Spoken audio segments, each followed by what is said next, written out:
know. Our theme music, it just makes me want to do the robot. I love it.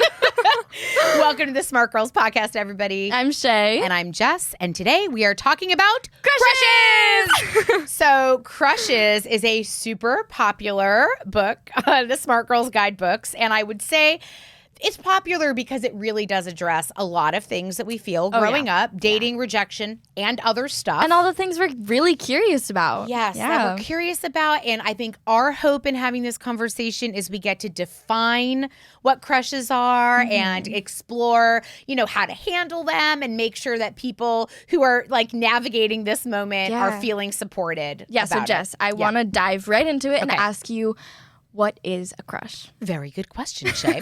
Okay, so I would define a crush as a feeling that you get about somebody that can make you feel a lot of different emotions. It can make you feel excited. You could have a crush on their talent. You could have a crush on their kindness. But it's a special feeling. I think a crush I look at it as like a sign of you liking something at a really like big level.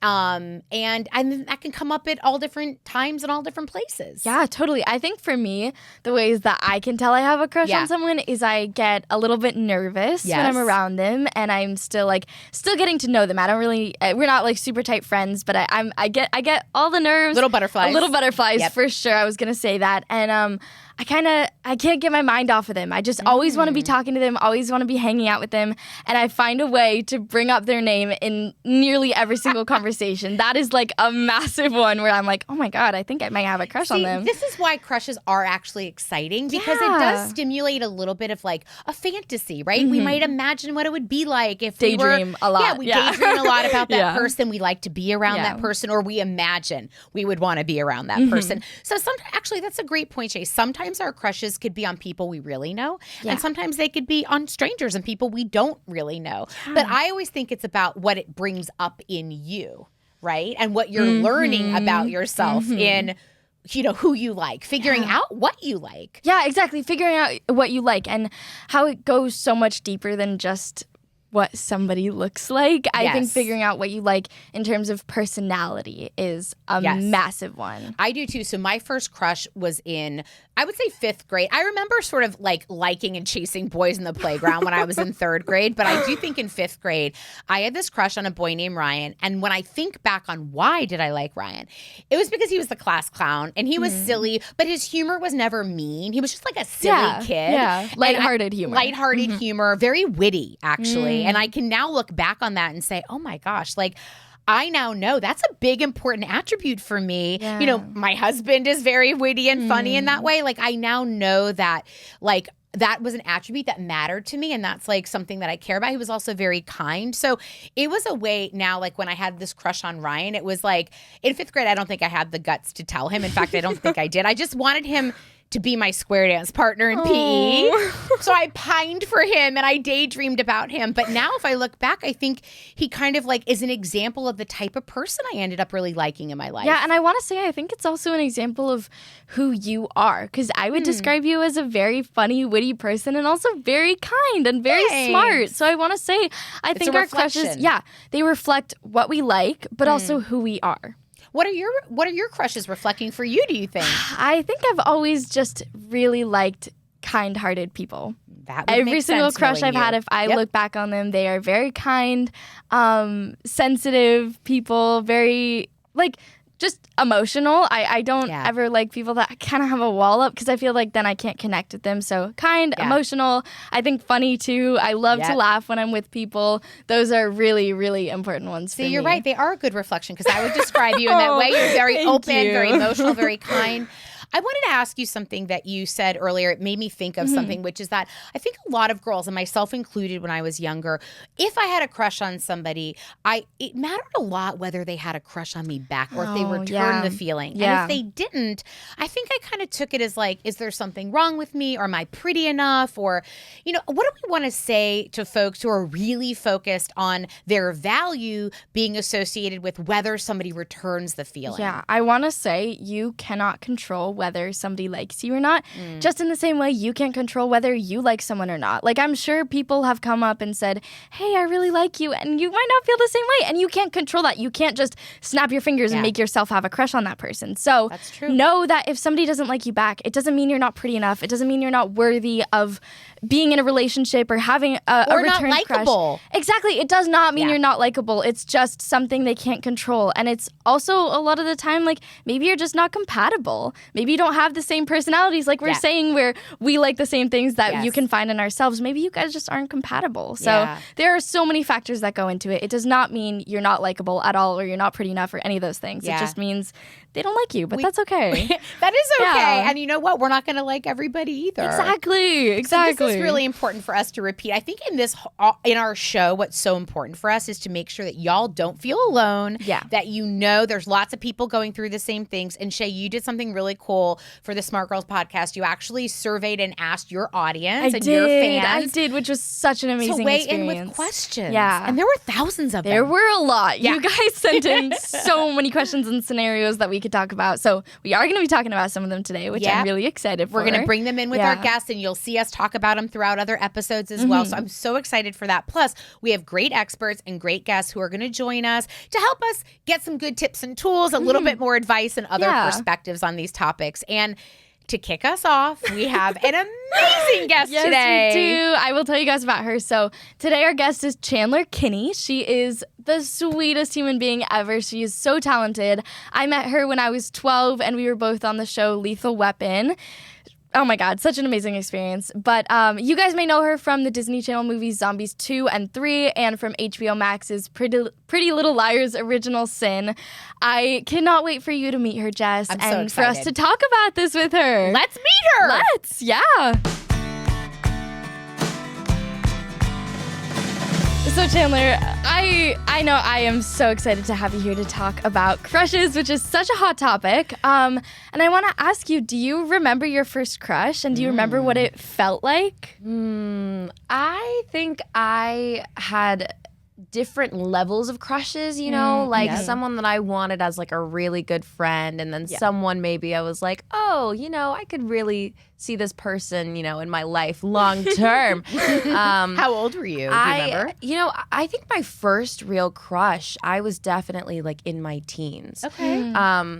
I was very like focused on school and like dance and acting growing up, and so I was like, I don't have time for other people, and then I like caught the bug, and I was like, wait, this is what everybody's talking about.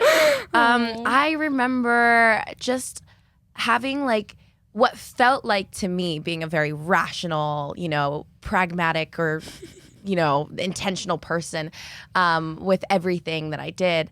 It felt very irrational. I was like, why do I want to spend so much time with this person? Oh, like your emotions were all over like the place. starting to feel a little out of control. Yeah. Good crushes could do that to you. Yeah. And so that was, I think, the first thing that made me realize, wait a minute, I think I have a crush. And then I was kind of excited about it because I felt like I was late to the party. Yeah. Okay, so I want to talk about that actually, maybe being a little bit late to the party, not really having a first real crush until you're later in your teenage years. Yeah. I feel like there's a lot of pressure, especially in elementary school and middle school, to have a crush and to be crazy about someone because maybe a lot of your friends are. Did you ever feel that pressure? Definitely. I remember all my friends were talking about the girls and guys and people that they were into, and I didn't know how to navigate those spaces, and I didn't know how to contribute to the conversation. Did you ever feel like something was wrong with you because you didn't like someone else? Totally. Yeah. I thought, well, maybe this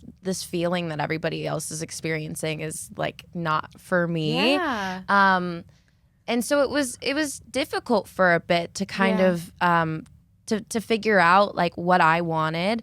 And I think a lot of that really was just because I was like a really focused child and young teen. But then when it hit, it definitely hit. Yeah. I think it's good to know too that like sometimes you don't have crushes. Yeah. Especially at the same time that your friends are. And one of the things, I'm curious what you think about this. One of the things Shay and I really kind of bonded on when we were reading the Crushes book and talking about this episode was the idea that, yes, crushes are usually about obsessing of the other person or finding out that you like something about the other person, but they're great ways to learn about yourself. Like, what do you like? Like, are you attracted to their sense of humor? Do you like their kindness? Like, what do you think your crushes, as you can think back on them, what have they taught you about you? You know, I love that you brought that up because I always thought that it was really about the other person. All my focus was like, well, what are the qualities about them that I like that they're going to add to my life? But really, what I learned over time was, you know, it's really about how the other person, that part is important, but it's also about how they make you feel and the things that they bring out in you. Yeah. And, I remember, I think my first relationship, I was in my late teens, and I realized, you know, not every crush or situation with a person looks the same. You know, I thought everybody wanted the same things in a relationship. For me, like, I always love like banter. I love a good sense of humor. And banter's like the back and forth. The back and forth and the fun little comments, it's the fun. Flirting. Yeah, the flirting. I was like, can I say the flirting? I like to laugh. But I also realized something that was really important to me was the emotional support and the stability that someone provides. You know, I want that consistency, and it makes me feel like I can have trust with that person. Yeah. And so it really does come down to like the qualities that they bring out in you. Are you happy? Yeah. Do you like the way that you are when you're around that person? See, because I think we spend so much time waiting for the other person to like us back as validation that we're good in some way. Right. And of course, we know the most vulnerable thing, you've said this a lot, the vulnerable thing about crushes is potential rejection. Yeah, that you don't know how they feel. Right. You only know how you feel. And it's so scary to like go up to somebody and say, I like you, I have a crush on you, because you have no idea how they're going to react. Yeah. But you said you're good at doing that. Okay, I mean, I do that, but it's still scary. I know, like it is still scary. I still have to tell myself, okay, say it out loud, like tell them you like them. So well, I'm not good at that. I'm gonna be honest. I'm really not. I'm kind of a scaredy cat. I get really nervous, which is funny because I think, a lot of the things that I do in my life, they require me to not be nervous, to push down those feelings and just, do it. Have that confidence.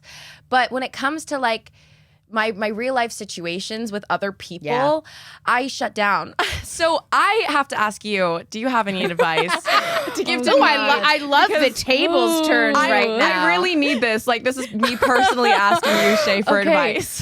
Honestly, how do you muster the courage? I literally just like tell myself to do it. Because I think you can get in your own way a lot of the time when it comes to crushes. And if you really, really like someone, it's extra scary. Okay, real talk though. Do you practice before you tell somebody? No. No? You just wing it. I do. Like I might like think about the scenario in which I'd like tell them like where we are, what's happening. I might like daydream about that. But it kind of just comes down to the moment. Like if it feels right, I'll say it. I'll say I like you. So proud of you. Thank you. I think for me, it's like when I really like someone, I don't want to wait around for them to say it. Yeah. I just want something to happen. I want something to come out of it. So if I really like someone, I'll say it. And I think that's like the best thing you can get yourself to learn how to do is like not wait around for other people. Just go and make things happen when you want them to happen. And sometimes you can keep crushes secret, right? Yeah. You can, because I think like sometimes I've had crushes, especially when I was younger.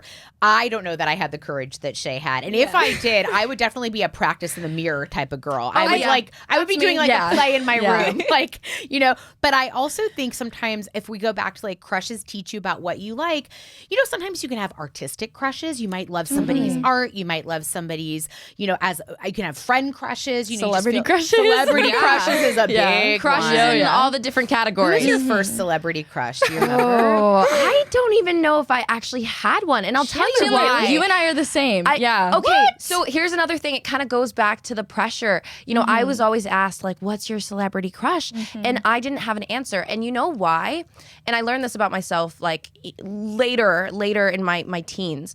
I have found that for me to really develop like a strong crush, I need to have some kind of emotional connectivity or vulnerability I fully with the agree. person. I'm the same way. Yeah. And so that kind of contributed to me thinking, oh, is there something wrong with me? I hear ya. But what it really was for me was I needed to have that level of trust already established with the person, and to be able to have that foundation of friendship first. And I think that is so important, especially when you're like really considering. I fully agree. Yeah. I being think that's with someone. a cool other level to what you're describing, Chandler and Shay, which is like the trust or like a friendship as being like a leading reason why you crush on somebody. I also think when I was just comparing myself and thinking, I think my celebrity crushes were about like fantasies because I also grew up in a time and a space where I didn't have as much access. Well, there was no internet. Let me just age myself there. And I didn't have access to learn things about the other person outside of magazines. So I'll just say that my celebrity crush, and this is only for the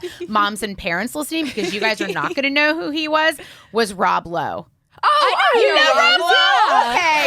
But that's amazing. I love that. I mean, Rob Lowe and St. Elmo's Fire, that's my thing. You guys can Google it later. It's fine. But I think it was more about like the fantasy. Yeah. And also the way they look. Honestly, it's like a very surface level Rob crush. Lowe has amazing eyes.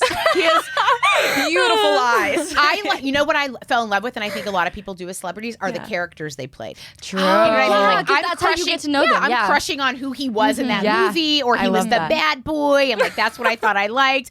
Cut to ladies. There's nothing in that for me. Yeah. But I do feel like I think that's a cool way to decide between like the crush you could develop on somebody you really know versus the crush you develop on someone you might see, that you don't know. Yeah, they're completely different levels. They are. Totally. And all are okay. You know? And there's fun in all of it. You know? So can we talk about kind of the elephant in the room, though, with crushes that we tiptoed around a little bit, which is like you have the courage to say that you have a crush on somebody. I want to quickly say I didn't always have that courage. Okay. Like it's definitely come over the years of me we won't being more paint you confident. as that, but what about like the crushing feeling of not having that crush returned, or like liking somebody and then hearing that they don't feel the same way? I think we should talk about rejection for a minute. Yeah. Oh. Full body chill. I know we're all like, rejection it can definitely be tough, especially if I'm someone that works things up in my mind and I have a tendency to romanticize things and get caught up in the fantasy of it all. And then you're there in the reality and you've expressed your feelings and they may be like, oh, don't feel the same way, buddy, pal. And I'm like, oh, great. Okay, this is awkward. Yeah. In those moments in my life, that's when I really take a period of time to focus on myself because, I get really wrapped up in things and I'm a very emotional, passionate person. And I think that's a beautiful thing. But sometimes that means that when that rejection happens, it hurts. Yeah. And so I take time to look internally, maybe have a couple self-care nights, whatever that may be. Just take care of all your feelings. Take care of all my feelings. And honor what you're feeling too. Don't just like Make shove it away space. immediately. I think look, not everybody's going to like us and we're not going to like everybody. Right. And that is the reality. But I love the learning to love yourself part of that, because that rejection is going to happen. Even if you never told the person, right? What if you just have a crush on somebody and then they start dating somebody else or whatever? Like the rejection can come in all forms of it not happening. But again, that would be a great place to say, well, what did I learn about myself during this crush? And also to applaud yourself for taking the chance and saying that you like them. Like for me, if I've ever been rejected, which has happened, it happens to everybody, I think at a certain point, I'm still proud of myself that I went out there and I said, hey, I like you, because that is a really vulnerable, scary thing, like we were saying. So I think like even no matter what the circumstances are, you can still applaud yourself for putting yourself out there and trying. Totally. And feeling it. Like, sometimes this isn't even right about the other person, as we said. It's like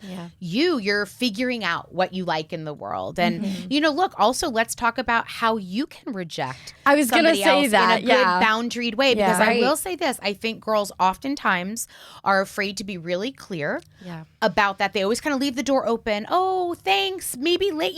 I feel like we should. I've done that. I think we veer on the verge of being polite when that's not really what we mean. So how do we do that? That's a great question. I think, you mentioned boundaries. Yep. Boundaries are key, especially if you want to have a friendship with that person in the future.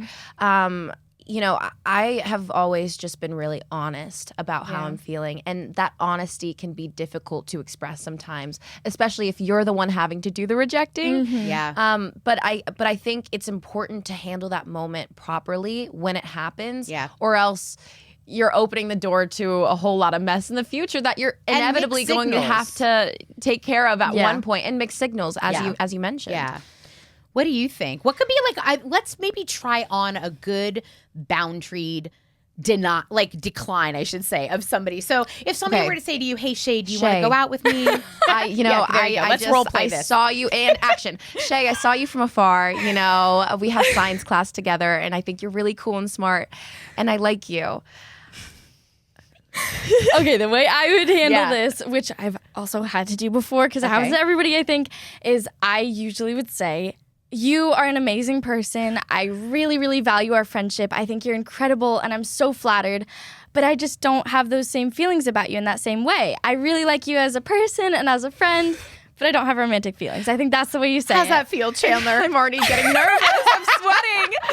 Oh, rejection is not always fun. But it's you know what? fun. But you saying that and very being kind. honest, very kind. And clear. And that's important. That's really important. And it honors your feelings, but it's also respectful to the other person. It's not saying, I think you're really weird. I don't want to go. Or don't do that. No, not at all. Is like laughing with your friends or ignoring that person. We do want to think of the other person's feelings. Yeah. Because they're in a very vulnerable position, But also I really like having sort of the close that you had, right? Being specific. I don't feel the same way.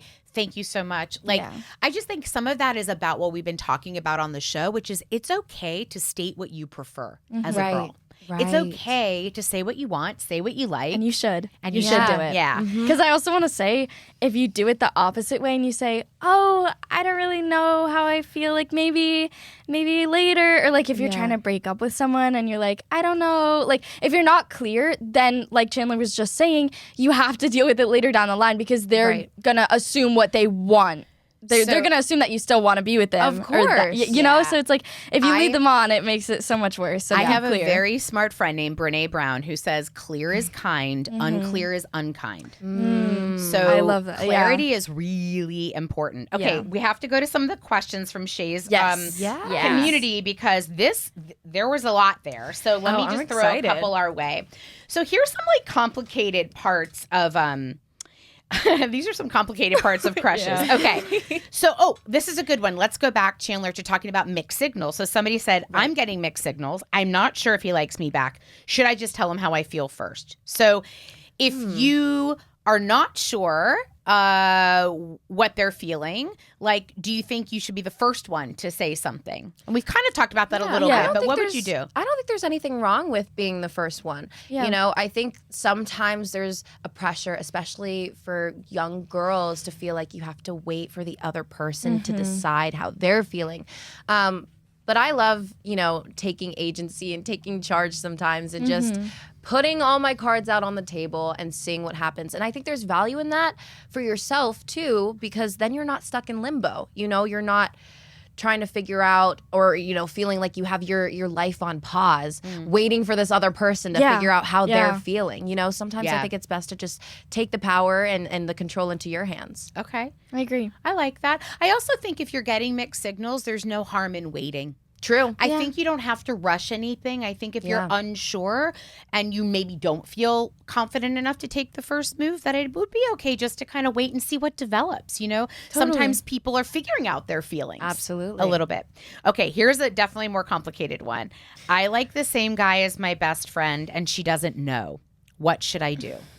That's a tough Wait, one. repeat it. Sorry. Okay. I like the same guy as my best friend and she doesn't know I like him. What should I do? I would talk to your friend first. That's what I was going to say. Yeah. I say protect the friendship because guys and romantic interests come and go. Right. But I feel like friends last a really, really long time if it's a good, healthy friendship. So I would say talk it out with your friend first. Make sure that you guys are on the same page about whatever you decide happens, whether you decide that one of you guys can go because you have stronger feelings or whatever you guys decide. If you both drop the guy and you don't deal with him anymore, talk to your friend. Agreed. I love You that. like that? That was.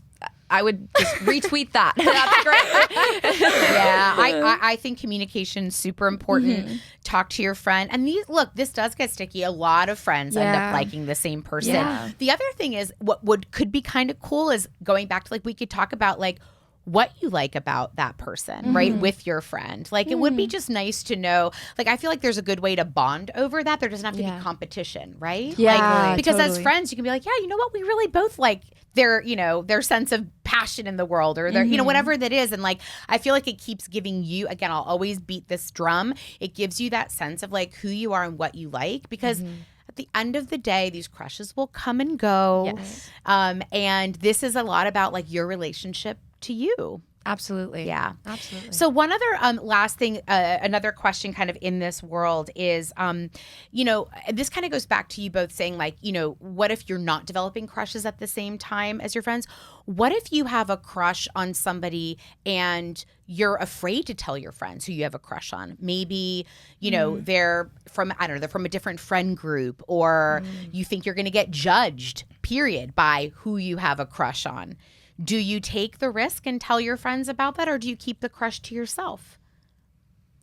Ooh, I mean, I don't know if there's a right answer here. Yeah. I think it goes back to really checking in with yourself and seeing how you're feeling. If you feel that emotional safety with your friends, and knowing that you can open up in that way, then go for it, But also if you're not even clear about how you're feeling. Yeah, if you're figuring it out. If you're figuring it out, there's nothing wrong with taking time Yeah. to just sit with those feelings. And they may grow or they may fade away.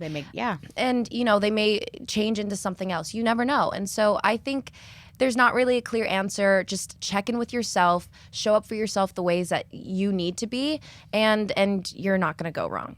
Love it. Yeah. All right, last question. I think this will be fun for both of you to answer. Maybe China too, which is what is the number one or two, if you can't pick one, crush-worthy attribute in a person for you?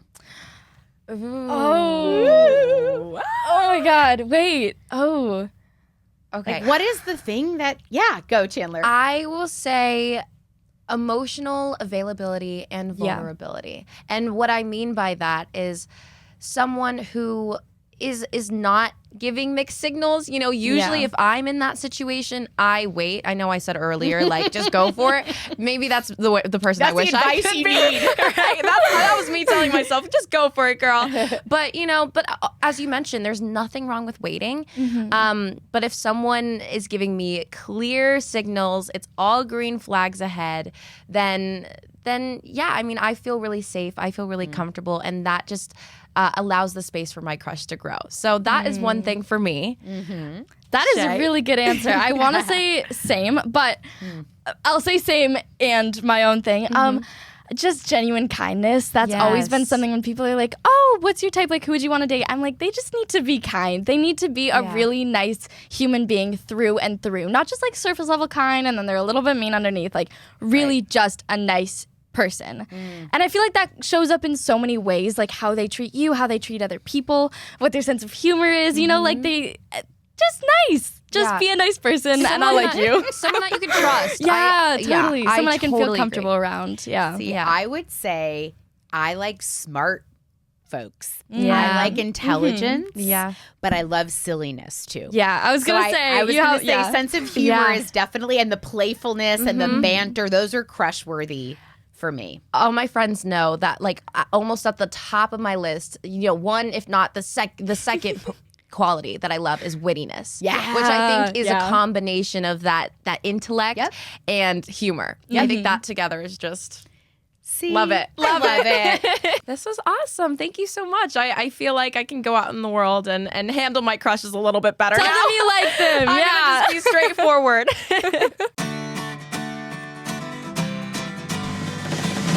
I love her. Me too. I'm genuinely so happy that we got to have her for this episode. That was a really fun conversation. Yeah. So many takeaways. What's top of your mind? Okay, I think one of the really big ones that I want to emphasize again is just that it's okay to not have a crush in every single moment of your life. And even though sometimes your friends might all have crushes on people and it might be like the main topic of conversation when you're hanging out with other people, you don't have to have a crush too, and you don't have to feel like anything's wrong with you if you don't have a crush on someone. I love that. You guys gave such great advice. I think I also really liked... we talked a lot about having courage or telling somebody how you feel. I think something that came up for me as I was listening to you both was that moment of like, and it's okay to keep your crushes to yourself. Yeah. That if a crush is there to teach you about you also, not just about the other person, then you don't have to tell the world when you have a crush on somebody. Wait. You can wait. And also maybe it's your way of developing and discovering what you like and who you like. I think a lot of young people listening are still on a journey to figure out the kinds of folks they like. And so I like the idea that you could keep that a little private if you want to. Totally. And also sharing it with your friends. You don't have to share it with your friends if you don't feel ready to. Correct. There was so much good advice there. There's so much good advice in this book, Shay. Yeah. And there was a question, and I think this is really important because we keep balancing this conversation around crushes with trying not to put a lot of pressure on, romantic relationships or liking the kinds of people you think everyone is supposed to like. And I want to talk about this part of the book because we talked about mixed signals and like what happens if you're not sure. And there is actually a part of this book called Reading the Signs, which is amazing. And I wanted to read just a couple of scenarios and get your take on it. But this is a really, I think, relatable one because I remember liking a boy in middle school who did this. This book says, I really like this one guy, and just about every time he sees me, he gives me this long, not mean stare. Is this a good or bad thing?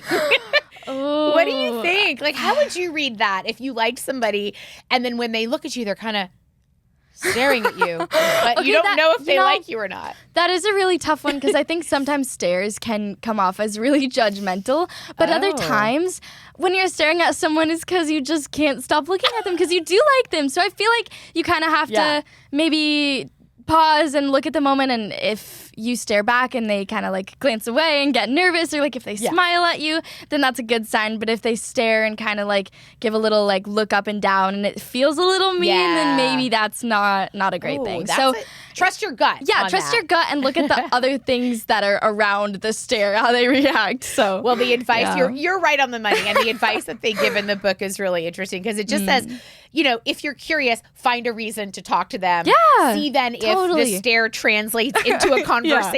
Yeah. And if it feels creepy, trust that too, right? Like you want to know what that's about. This is the part we've talked about. It is vulnerable to like somebody. It's so scary. It is. And when we say vulnerable, we mean you're opening yourself up, and that's what vulnerability feels like. And we know that can be really tender, and we don't want to get our hearts broken, but here's the reality. We will get our hearts broken in this life. Eventually. And we will break other people's hearts. Yeah. It happens. It does. The best part about learning about this and stuff we want to talk about on the show is how to be as graceful and kind and compassionate as possible with your feelings and other people's other people's feelings. Yeah. There's so many good things in this book. I'm telling you, much. even revisiting this now, and I'm like, I'm an old married lady and I'm like loving this book. So No, it's really good. And I think today was such an awesome opportunity to introduce this topic that we know lots of people are dealing with. Yeah, and explore all the different ways that crushes come up, because there really are so many different ways. I know, there really are. So we're so grateful that y'all are listening to the Smart Girls podcast with Shay and Jess. And if you're an adult or a parent listening with your smart girl at home, you can always follow us and write a review. Podcasts really, really love reviews. That helps us out. I hope you guys listen.